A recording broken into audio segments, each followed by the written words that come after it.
the best marketing for your book will always be word of mouth.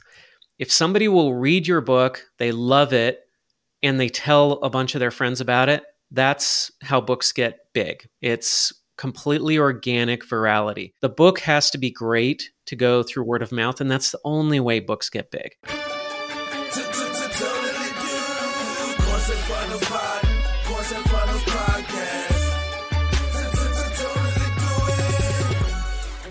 Josh, welcome to the podcast. Super excited to have you on, man. Happy to be here, Lucas. Cool. So basically, I'll give a quick rundown. You have a background in working with business owners, personal brands, coaches to get a business book published, as well as PR and kind of building a personal brand. So maybe give us a quick highlight reel summary of what you've been doing, kind of what you're doing now, and what you help people with. All right, I'll try to give you the quick version. So I started a marketing agency in 1999, failed my way forward, lots of ups and downs. 2013, I got the opportunity to write for Forbes magazine, became a columnist there, contributor, and that led to opportunities to write for TechCrunch, Mashable, Time, Fortune, just a bunch of publications. I wrote hundreds of articles for more than 24 business publications over the next few years. That really raised my personal brand and my visibility, which led to speaking engagements, TEDx talk in front of 1,000 people, led to a book deal. And once I had all those things going for myself, the book, the magazine articles, the PR, the speaking, then people started to come to me and ask, how did you do this? And can you help me do this too? And so I started coaching executives and entrepreneurs on here's how to build your personal brand. Here's how to build your thought leadership platform. Here's how to get a book published. And eventually I really focused on the book because I found that once people had the book, that was kind of the anchor. That was the thing that really put fuel on the fire when it came to getting speaking engagements, when it came to getting PR. If you had a book, it just made everything else so much easier. And so today I still have my marketing agency. I have a PR firm. I have a LinkedIn agency. I have all these things. But nice. The main thing I focus on is being a book coach and coaching executives and entrepreneurs on how to write a book and get it out there and leverage it to grow their business. Yeah. That's awesome. So for context, our audience, there's a lot of coaches, there's a lot of course creators or aspiring course creators. So I'm curious, publishing a book and the PR stuff that we'll get into a second, is this kind of relevant if someone has a digital product, an online coaching platform? How can a book kind of tie in and help them? A lot of it has to do just with credibility. When you have a book, somebody said it's a business card on steroids. It's the authority and credibility that comes from being a published author can't really be overstated. So if you're marketing a course, and you're an author and you have a book, there's just all this credibility that comes with that versus just having the course. If you're trying to be a speaker or a coach or anything else, if you have that book, people just figure, oh, they've written a book. They must be an expert on this thing because they wrote a book about it. And it's true. Writing a book is a lot of work, takes a lot of effort to get it done. And people recognize that because most people haven't written a book. And it seems really intimidating for most people to think of it. So they kind of think, well, gee, anybody who has written a book must really know what they're doing and really have their act together. So there's that credibility piece. It's also a marketing tool, of course, because once you have a book, people find it, they read it, they like it, and they want more of whatever you're giving away. Definitely. So let's kind of start, I guess, take a step back.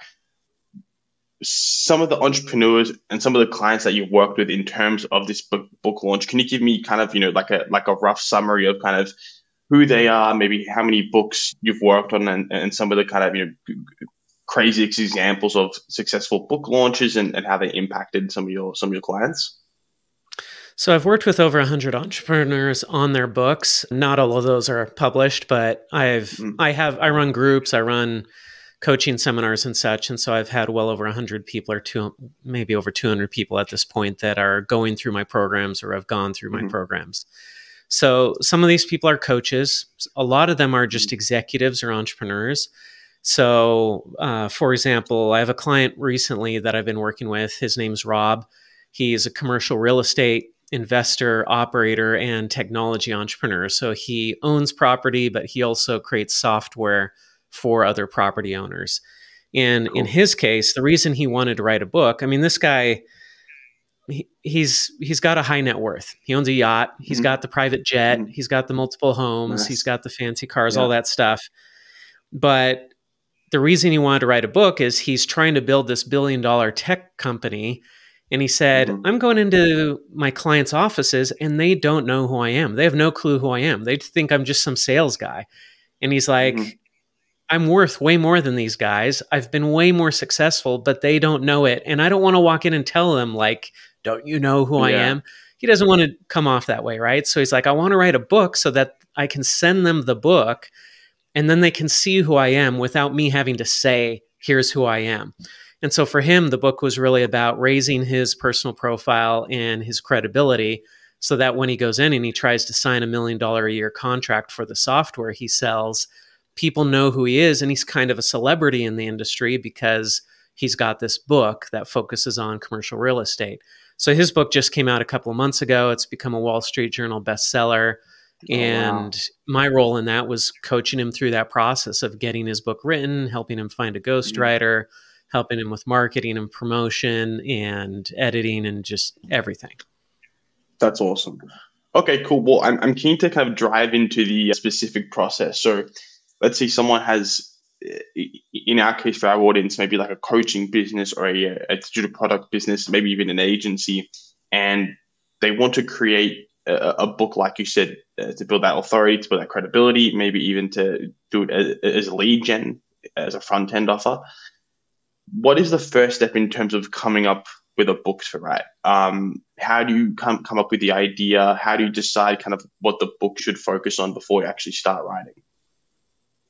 So if we assume that this person already has a business, then we know that the number one goal is, I'm writing this book to grow this business. So we can check that one off. We know why the book exists. The next stage is to say, well, who's my audience? And what are they looking for? And how would writing a book get them to move through my funnel the way that I want them to move through it? Is this going to be a top of funnel thing that it helps them to find me? Is it going to be a mid funnel thing where they come and they find me and then I give them the book and this convinces them that they want to sign up? Where are we going to place this in our marketing process? So once we know who our audience is and how we want them to react to this content, then we can craft the book to do that. And so we can write, I mean, it's different for everybody because everybody has a different audience. Everybody has a different idea for their book. But we can sit down and we can say, okay, if this is the reaction you want to get from your audience when they read your book, this is the type of material that we're going to have to write. This is the way that we're going to have to write it, the tone we're going to have to take. And you can craft a book around it, that goal to achieve that goal. And then the question is, well, how do we get this book in the right hands? Yeah. That makes sense. So let's step back. You're saying how there's different options as to where in your kind of funnel you can place the book. Front end, in the middle, et cetera, et cetera. Where are the different places people can place it? What are the kind of pros and cons of these different, funnel structures with the book?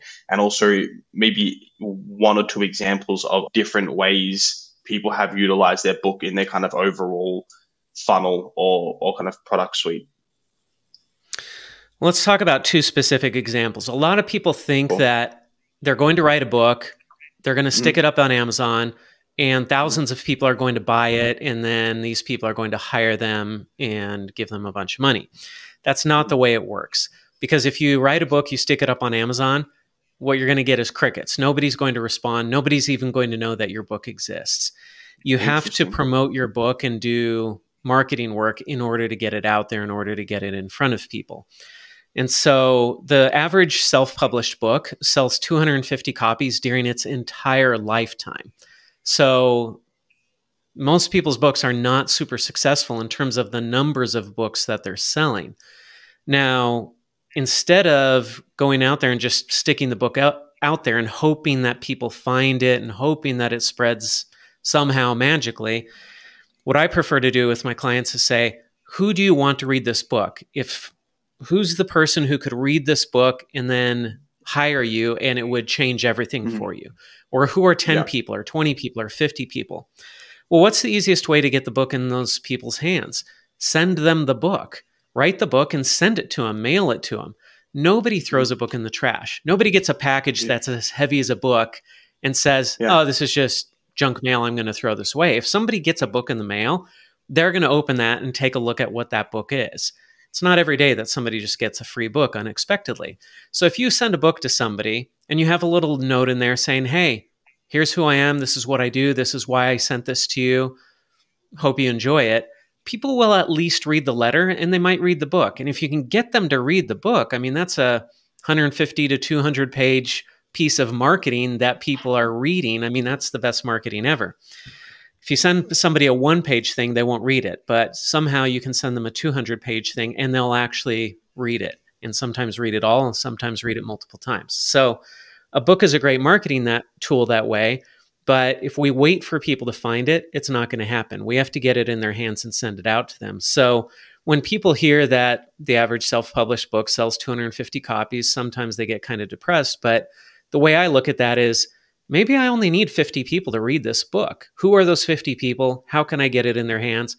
And maybe after that, I don't really care how many copies it sells, because if I can get 10 of those people to sign up and pay me $5,000 a month or $10,000 a month for coaching, I mean, I've got it made. I don't really need anybody else after that point. For sure, for sure. And let's go into the kind of book topic, because we spoke about that last time around, focusing on the avatar, focusing on the goal of the book, and also what the outcome of the book is, right? After reading this book, people will get X result.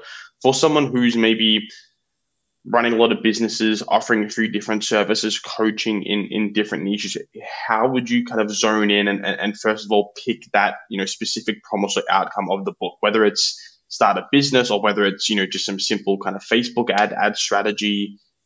How do you decide the kind of idea and scope of the actual content of the book? Again, it goes back to what's the outcome I want to create and who am I going after? So Mm. let me think. I'm just thinking through other clients. So, for example, another one of my clients, Ben Ward, he wrote a book called Sellership. And so he's a coach, he's a sales coach. He goes in and he coaches companies and sales teams. Mm. And he decided that who he wanted to work with was salespeople who are trying to make that leap from salesperson to sales leader, leading a sales team. Mm. Because there's a big transition there. When you're just doing sales and you just have responsibility for yourself, you might be the best expert at that in the world, but as soon as you have to lead other people and train other people, it's an entirely different ballgame. And so a lot of people fail in that transition. And his book Mm. is designed to help people make that leap, make that jump. And That's so he awesome. decided, these are the people I want to go after, because these people stand to make a lot more money if they can make that transition successfully. And there are a lot of companies out there that want people to make that transition successfully. And so they're willing to pay money as well. And then that puts him in a position where he's the guy that they want to hire to bring in or to give them coaching. And so when he Cool. was crafting this book, Sellership, he was looking at the title and saying, how do I get a title that attracts that ideal audience? How do I create content that attracts that ideal audience? So his book's very Mm. short, because salespeople are really busy and don't want to spend a Yeah. ton of time maybe reading a book. He Mm. got the foreword written by Brian Tracy, who, for anybody Wow. who's not into sales, Brian Tracy is like the biggest sales guru of all time.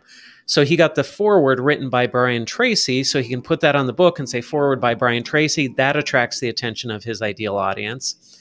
And then the book is actually a story. It's a narrative. So it's a fictional narrative about somebody who's struggling making this leap from salesperson to sales leader. And the story shows how they make this transition successfully and some of the challenges they face. So by writing that book, it sets Ben up as the expert on that topic of how to make that leap.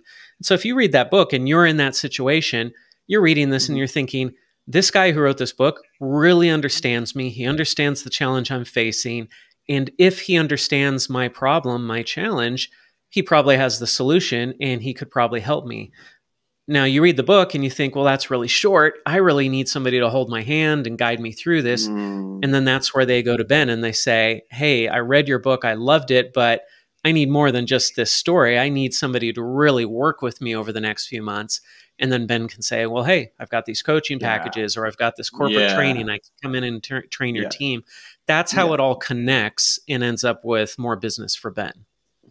Yeah, yeah, that makes sense totally. Because even in pretty much most of the business books I read, or at least a lot of them, it is very much the sense where it's like, okay, this is good and it's valuable, but it's a lead magnet. And all throughout the book, there's kind of CTAs where it's like, book a call with my team, get it installed. So yeah, I totally see that, and it makes sense.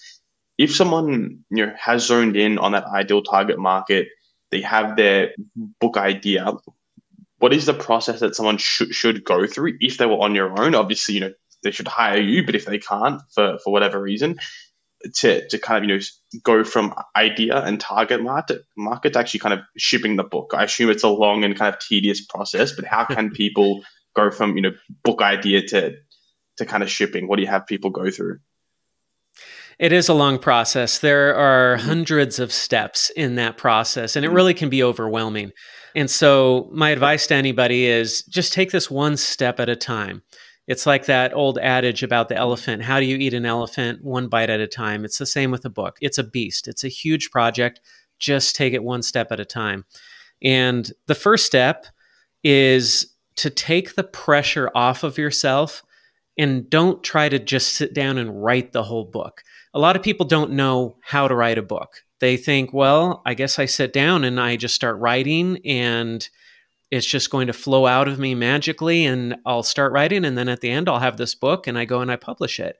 But that's not how Hmm. books get written. If you try to write that way, you're going to be so frustrated by the end of page one that you're going to give up. And so, where I start myself and with my clients is I say, let's create a parking lot for your ideas and your notes. Hmm. And the parking lot is not your book, it's just notes, it's a collection of stuff. Anything that's related to your book, we stick it in the parking lot. And the parking lot is a Google Doc or a yellow Cool. notepad or wherever you want to keep notes. I use a Google Doc. And so I have this Google Doc, and I'll start one of these parking lots for any book idea that I have. And then whenever I have an idea and I'm like, oh, that's a good idea, I want to put that in the book, I just open that Google Doc. Usually I'm on my phone somewhere, I'll be running or Cool. I'm somewhere and I have this idea. And I'll just open that Google Doc and I just type it in or I speak it in and I say, hey, here's an idea, da da da. This is what I want to do, or this is my idea. This is what I want to illustrate. And it goes in that parking lot. I'm not worried about the order. I'm not writing prose, like I'm not writing the actual words that go in the book. I'm just putting down a note so that I remember later this is something I want to put in. And that can be quotes, it can be pictures, it can be examples, it can be case studies, it can be stories. Literally anything goes in that parking lot.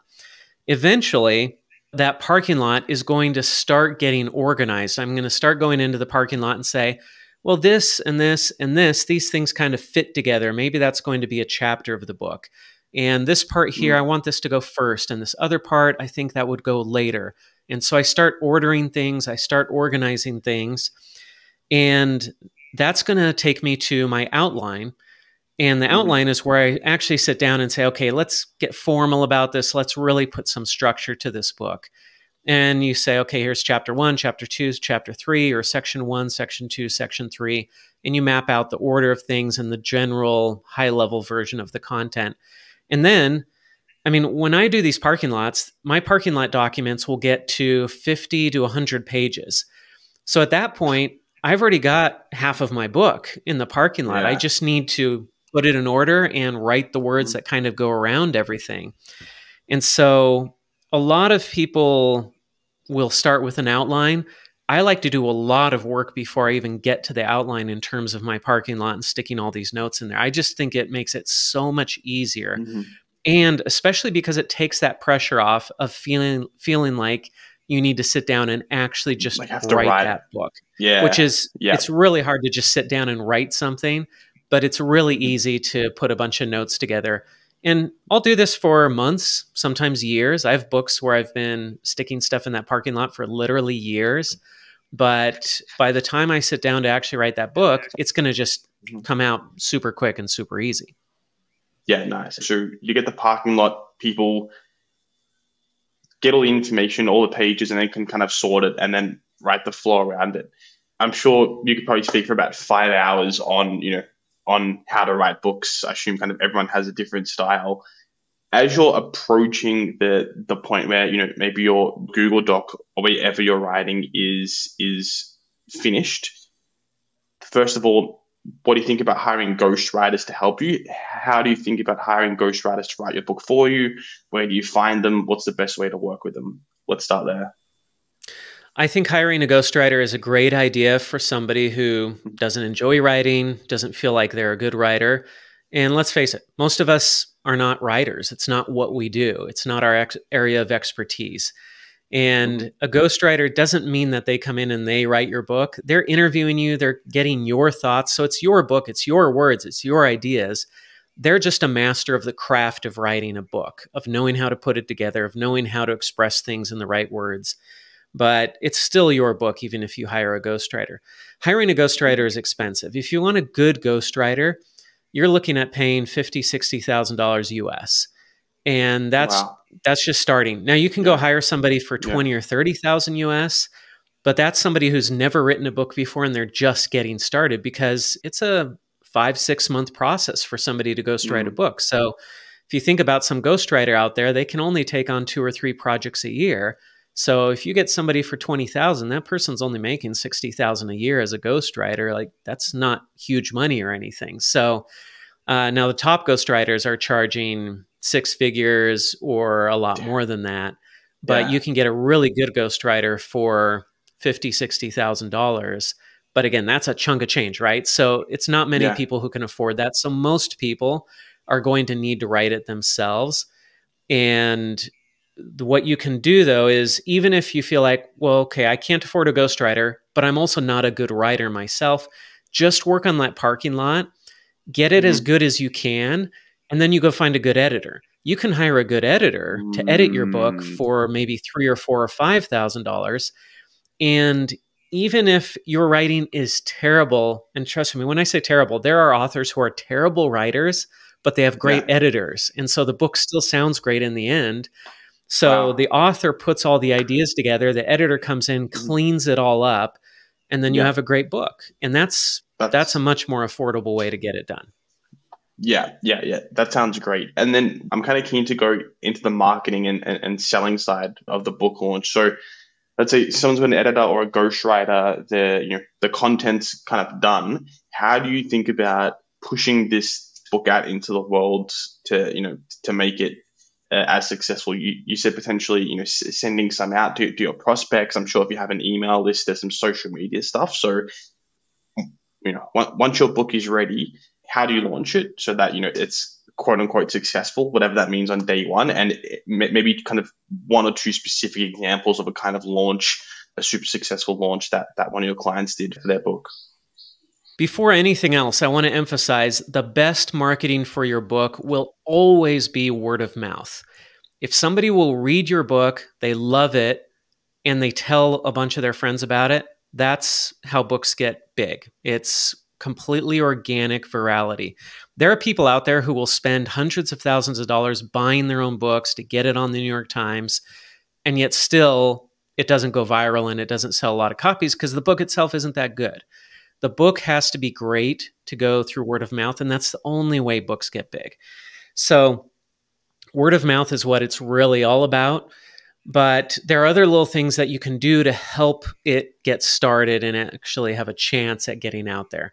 So, one of the things that's a must have is running Amazon ads. These are just pay per click ads. They're really cheap, they're running Interesting. really easy to run. And you can set these up through Amazon. You run these ads. It's a must have. Otherwise, your book's pretty much invisible on Amazon. So Okay. that's an Wow. easy one. It's low hanging fruit. It's affordable for just about anybody to run those ads. Another one, though, is to have your book launch army. So this is a group of 20, 30, maybe 50 people, your friends, your family, your email list. These are people who like you enough that they're willing to help you out and get this book launched. And what these people are going to do is they're going to pre-order your book before it's available, but it's up on Amazon. It's up for pre-sale. They're going to pre-order your book. And the week that your book comes out, they're going to write a review on Amazon, and they're going to tell their friends on social media about your book and say, hey, you should read this new book that just barely came out. You want to get to 20 reviews on Amazon as quickly as possible because nobody wants to be first. If somebody goes to Amazon and they see a book and it's got 3 reviews or 0 reviews, they're like, well, how good of a book can this be if it's got no reviews or just a handful of reviews? Once your book hits 20 reviews, people feel like, okay, people are reading this book. Once it hits 50, it's even better. Once it hits 100, then people feel like, oh, I'm getting left behind if I haven't read this book yet. Everybody else is reading it. So you really want to get to that 20 as a minimum, and that's what your book launch army will do. Then there are all sorts of ways to get more book reviews and get up to 50 and 100. And this is just going to grease things a little bit, make it a little bit easier for it to sell itself. Now, we could go into 50 other ways to market your book, but those are some of the quick ones. All right, cool. We don't have to go into 50, but I'm curious. Let's kind of come up with some of the kind of top strategies. If you could give us a handful, maybe some examples with each of them as to kind of how you use them in the real world for a good launch. Well, one of the ways is podcasts, right? I mean, we're here talking on a podcast, and podcasters generally like to interview authors because, again, the author has the credibility, and it's like I run an entire podcast where all I do is interview authors. And I love that because these are people that I know have put in the work, they've put in the time to produce a book, and I know that they really know their material. And so I know that they're going to be a good guest on the podcast. So once you have that book, it's not too hard to send it out to a bunch of podcasters and say, hey, I'm coming out with this book. I would love to be on your show and talk about this if this would be of interest to your audience. That's an easy pitch once you have the book. So podcasts are a great way to get the word out about the book without needing to spend money. Another way is through, let's talk about PR. So you can pay for PR or you can do your own PR. And with PR, you have to convince somebody to write that article about you. And I've been on that side as a writer getting the pitches from people. And most pitches that I got were terrible. Most of them came from PR firms. They were very transactional in nature. And I could tell that pitch was coming to me. I was part of a group. They were sending the same pitch to 500 other people. They didn't really know who I was. They didn't know what I wrote about. They didn't know what I was interested in. And so you can learn from that mistake. When you send a pitch to somebody, send it to one person and tell them why you targeted them. It should be a very short email, and it should be email. Don't reach out to journalists on Twitter or social media. It should be through email, so you have to track down their email address. But once you find somebody, and also let's back up a little bit. When you're doing PR, it goes back to your audience. Who is your audience, and where do they hang out when it comes to publications? If your audience is on Forbes, you need to go to Forbes. If your audience is on Entrepreneur Inc., you need to go to Entrepreneur Inc. to market your book. So the first step is, which publication is reaching the audience that I want to reach with my new book? You go to that publication, then you look around for the writers at that publication who have written about your topic in the past, or you think they might be interested in your topic. And then you target that writer specifically with a custom email that's only sent to that writer and nobody else. And ideally, if it were me, I would just send out a bunch of books to those people. So I would kind of automate the process. I would write a letter and I would actually send a physical book to those journalists, those writers, and send it out and say, hey, here's my book based on what you've written about in the past. I thought you might be interested in it. If I can be of any assistance in any articles that you're writing in the future, please let me know. Here's my expertise. This is what I know. I'd be happy to talk about this, and let me know if I can help.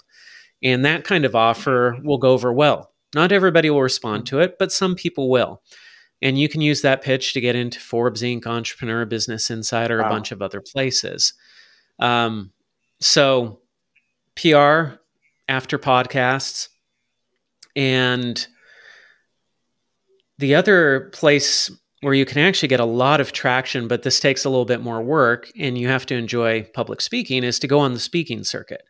So once you have a book, it becomes much easier to get speaking gigs. And when you do a Hmm. speaking gig, when you have a book, if you're at that level that you have a book, normally you're charging for the speaking gig. But what you can do Hmm. instead is you can say, hey, if you'll cover my travel and lodging and then buy one of my books for everybody, then I'll come for free. I'm not going to charge you a speaking fee. And that way, you might actually get more value out of it that way over getting the Mm. speaking fee if they'll buy a copy of your book for everybody who's attending. And if you start out with smaller events that are 50 to 100 people, it's a little bit easier to get in. Then you can target events with 100, 200 people, and you can work your way up through these events. But if they're willing to buy your book and give everybody a copy, then you just got your book in the hands of 100 people, 200 people, Yeah. and you get to talk to them in person. So they Hmm. feel like, oh, I met the guy who wrote this book. And it makes them more excited about your book that way. There are people that this Yeah. is the only way they get their book out there is going on the speaking circuit. And Wow. this is how they get thousands of books out there. Yeah, yeah, that's incredible. So let's step back with these two strategies. When we're going out trying to get PR for our book, you mentioned kind of sending out emails to the authors. That's fine, and then also sending a physical book. Are you just going to send it to them, or do you have to ask where their address is via email, or is there a way to kind of send to the head office? How do you actually send the physical book to these article writers? It's ideal if you can track down the address without needing to ask them, because you're going to lose people every Hmm. time you ask. There are people who just won't Of respond, course. right? Hmm. However, Hmm. it's hard because it's like most of the writers for TechCrunch aren't sitting in the TechCrunch office. They're scattered all around Yeah. the world. And so if you Hmm. send it to the office, they're going to be like, well, the guy who's interested in this is over in Singapore. Like, we're not going to ship this book over to Singapore. It'll Hmm. sit there for 2 years until he happens to go to the office. So Hmm. ideally, you find the local address for them. That might require reaching out to them and sending them an email first and saying, hey, I've got this book I think you'd be interested in. Send me your address. I'll ship one out to you right away. You're going to get, a partial response rate from that. Maybe you're going to get 25%, maybe it's 10%, maybe it's 30%. You're not going to get a great response rate or a perfect response rate from that, but maybe you'll get enough that you can get the books in their hands and then you get the articles. Yeah. And then secondly, with the speaking engagements, going out to speaking engagements, how would you find these tours, and kind of how would you find these speaking gigs online to be able to speak at? So it's pretty easy to Google events and find event websites. Okay. And Okay. unless it's Yeah. a one-time event, if it's a one-time event that somebody's setting up this event, they're going to do it in a few months, it might be a little bit harder to Mm-hmm. find them. But the recurring events are very easy to find. So you can Google events. There are websites that list events, which makes it really easy. And then you can figure out who the event organizer is for that event. And there are groups that will help you through this. Like Grant Baldwin has a group called Speaker Lab, and you can sign up Mm-hmm. there and you can go through his stuff Cool. and they'll help you. And there are lots of other speaker consultant type groups. You can find free groups on Facebook, but there are ways to figure out who the event organizers are for these events and then figure out how to get the book in their hands. Yeah, amazing. I'm keen to hear any more stories, or or kind of examples of awesome or random books that you've helped your clients with, and how they launched it. And you said you've worked with kind of hundreds, so I'm curious to hear kind of some of your favorite stories or case studies of clients and books that they launched. Sure. Let's see. I'll tell you probably the funnest story, which is actually my own. Mm. So my first book came out in 2015, I think it was 2015, 2016. And it wasn't a bestseller type of book. It wasn't designed to be that kind of book. I went out and I interviewed chief marketing officers. And this was really a book written about chief marketing officers for chief marketing officers. So my total audience is a Interesting. couple thousand people around the world. And I was just trying to Yeah. reach other CMOs. But I wrote this book. I Mm. was able to interview CMOs from PayPal, Spotify, Target, Home Depot, a bunch of big brands. And so I had this book and I knew it was a good book. And I wasn't really expecting a lot from it, but I was planning on using it as a marketing tool, giving it out to potential clients for my marketing agency, and then I was hoping that would give my marketing agency more credibility and lead to more clients. Cool. But I was really surprised because a few months after it came out, I got an email from somebody and they said, hey, we're putting together an event of top marketers and top thinkers about marketing, like influencers in the marketing space. And we'd love you to come to this event. And they said, because I read your book, I would love you to be at this event with these top marketers. And I start looking through this email and I'm like, wait a second, like these are all huge people. Like I'm a nobody. I just wrote this book, but they've got like the president of Forbes magazine and the founder of Foursquare and one of the VPs from Twitter and one of the VPs from Snap. Wow. And I'm just like, wait, like I'm not on the same level as these people. These people are huge. And then I look into more of the details of the email and the event is on Necker Island, Richard Branson's private island. And they're like paying for everything. And I'm like, this can't be real. Like, this isn't the type of stuff I get invited to. Well, long story short, it was real. I ended up spending a week on Necker Island with Richard Branson and like 70 other people.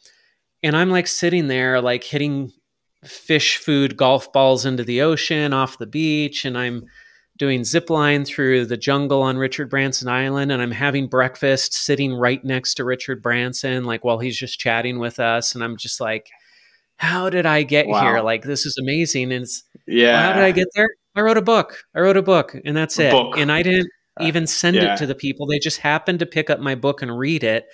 And that got me an invite to spend an all expenses week with Richard Branson and have this amazing experience. So, I mean, that's not the success of my book launch or anything. Like, I just had a book. I wrote a book. I didn't do any promotion that led to that. It just happened to get in the right hands and led to some amazing connections that way. So that's a fun story. Yeah. No, that's incredible. Yeah, it was amazing. So you heard it here first. For any aspiring authors in the audience, if you publish your book, you will get onto Richard Branson's island. You heard it here from Josh. So go out and publish something if you want to meet, if you want to be ziplining. Yeah, and don't sue me if that doesn't happen after you write your book, though. Yeah, or me, Past please. returns are no guarantee of future success. Yeah, can you hear any other kind of books you can speak about? I'm not sure if there's, you just covered like so much information and given away so much gold. I think some practical examples of people that implemented this would be awesome. Yeah, let me tell you about two other case studies, and these are not clients of mine. One is a friend, one I wish was a friend, and one is everybody's heard of Atomic Habits by James Clear. I think this is a great case study though, because James Clear was not a celebrity. He was a writer. He was a really good writer, but he had an email newsletter and he wrote about habits, and he grew this email newsletter to, I think it was around like 150,000 subscribers. And he used that email newsletter to write his book, Atomic Habits. And Atomic Habits now has sold 15 million copies in just a few years. It's become basically the best, fastest selling business book of all time. But he started out with an email list, and that's how it all happened. Now, my friend, Ben Hardy, some of you may have heard of Ben Hardy. He's written books like Who Not How and The Gap and the Gain and Personality Isn't Permanent. He's got a few books out there. But Ben Hardy, as a first-time author, he got a $225,000 advance for his first book. Now, the way an advance works is a book publisher comes to an author and says, "We believe in you, so we're going to buy your book before you write it. We're going to buy your book, and we're going to give you this money, but then you have to go out and you have to sell enough books to make that advance back." And in some cases, there's a contract where they say, if you don't sell enough books to make your advance, you have to give us money back. Other cases, it's you keep the advance no matter what, but you better make that advance back. So there's pressure on you. You get the money up front, but then there's pressure on you to actually sell enough books. But $225,000 for an advance is huge. Most advances these days are like $2,000, $5,000, maybe $10,000. To get something that's a six-figure advance, is huge. So how did Ben do it as a first-time author? Again, he had an email list, and the way he grew his email list was writing on Medium. Now, you couldn't duplicate this today, I don't think. Maybe you could, but it was a different environment back then. So this was back in 2016. Ben started writing articles on Medium, and he started putting a subscription field in the Medium articles. And I don't think you can do it this way anymore. But that's how he started growing his email list. And he practiced so much and he focused so much on how to write well-performing articles on Medium that in 2016, he was the #1 author on Medium. He was generating, it was something like 10% of all Medium reads were his articles. Like, he was crazy on Medium. So he built this email list up to, and I don't know the exact numbers anymore, but it was like 120,000 subscribers on his email list or something. That's how he was able to get that huge advance on his book, because the publisher saw the size of his email list and said, hey, if this guy's got 120,000 people on his email list, if he writes a book, instantly 10, 20, 30, maybe 50,000 of those people are going to buy his book. It's an instant bestseller. And so that's why they gave him such a big advance on his first book. Well, now his email list is even bigger, and he's gone on to partner and co-author with other big personalities, and he's been at a lot of huge events with huge celebrity type people. So now he can get even more for these books, and he's selling a ton of books. But in both of those cases, it went back to an email list. And this is what I've seen over and over and over again, is the people who already have an audience that they can sell their book to are the ones who, they're on an entirely different level. They can jump straight into success. If you don't have the email list or you don't have an audience, it doesn't have to be an email list. It could be a YouTube audience. It could be some other social media channel or something. Email, I think, is the best, because when you've got email, you've really got people interested. But everybody I know who's gotten a big deal, a big book deal, or sold a lot of books, they already have the audience. They're not writing the book and hoping that the audience, or that the book creates the audience. They've already created the audience, and they're bringing their audience to the book. Yeah, that makes total sense. That's super valuable. So I appreciate your time coming on. Is there any kind of closing thoughts or tips or recommendations you would give people, coaches or business owners that are wanting to launch a book and kind of grow their personal brand and business through it? Just this message. You can do this. You can write a book, and you should write a book. And there is a book in everybody. There are multiple books in everybody. And you might think, oh, I'm not the best at what I do. There are other people who are so much better. Well, yeah, but you know what? They're not you. And your story's different. And there are people out there who will only listen to you when you tell your story. There might be 10,000 other people who have written the same book that you want to write, but they're not you. They don't have your voice. And so no matter what, you should write a book. You should try to get it out there. And maybe your first one doesn't do that well. Maybe the second one doesn't do that well. But maybe the third one, you've got the practice, you've built up the audience, and maybe the third one hits it big and changes your entire life. Or maybe the first one changes your life. But you can do this. You should do this. And if you do it, I guarantee you won't regret it. I don't know a single person who's written a book and said, oh, that was a complete waste of time. I never should have done that. I'm sure they're out there. I've never met one of those people. Yeah.